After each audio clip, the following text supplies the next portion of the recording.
Nshuti bakunzi b'ijwi rya Amerika twongeye kubasuhuza. Ahangaha mubona turi ku cyambu gikuru cyo mu mujyi wa Goma kizwi nka Port Public mu mujyi wa Goma. Nk'uko mubibona ubwato bwa mbere bumaze gusesekara ahangaha kuva aho M23 ifatiye umujyi wa Goma. Ubu nibwo bwato bwa mbere busesekaye hano mu mujyi wa Goma. Kuri iyi nshuro ubu bwato bwaturutse mu mujyi wa Bukavu naho uherutswe gufatwa na M23 buza hano mu mujyi wa Goma.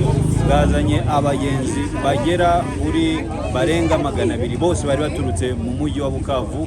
Gusa ikigaragara nuko abaturage bo mu mujyi wa Goma bari bategereje ubu bwato kuko nicyo kimenyetso cya mbere abaturage babonye kuvaho itegeko rya guverineri mushya washyizweho na M23 ryashyizweho rifungura ibikorwa byose byo mu mujyi wa Goma. Abaturage twaganiriye nabo bavuze ko bishimiye kubona ubuyobozi bushya bw'intara y'Kivu ya ruguru ndetse bw'umujyi wa Goma muri rusange bwongeye kwemera yuko ubwato bwongera gukora ndetse n'ibikorwa bya hano ku kiyaga cya Kivu byongera gukorwa. Nkuko mubibona ahangaha hari za taxi nazo zaje gucunga abantu ndetse na za moto. Muri make ibikorwa byose by'ubucuruzi byari bisanzwe bikorerwa ahangaha ku cyambu gikuru cyo mu mujyi wa Goma byatangiye gukora.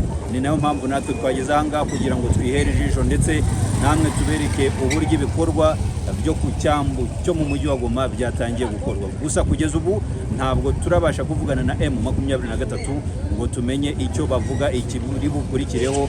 Gusa mu itangazo rya guverineri yerekana ko ibikorwa biri butangire gukorwa nk'uko byari bisanzwe na mbere. Serivisi zose zikorerwa ahangaha ku cyambu zongeye gufungura neza nk'ibisanzwe, ariko kugeza ubu ikibuga mpuzamahanga cyo mu mujyi wa Goma cyo ntabwo kiratangira.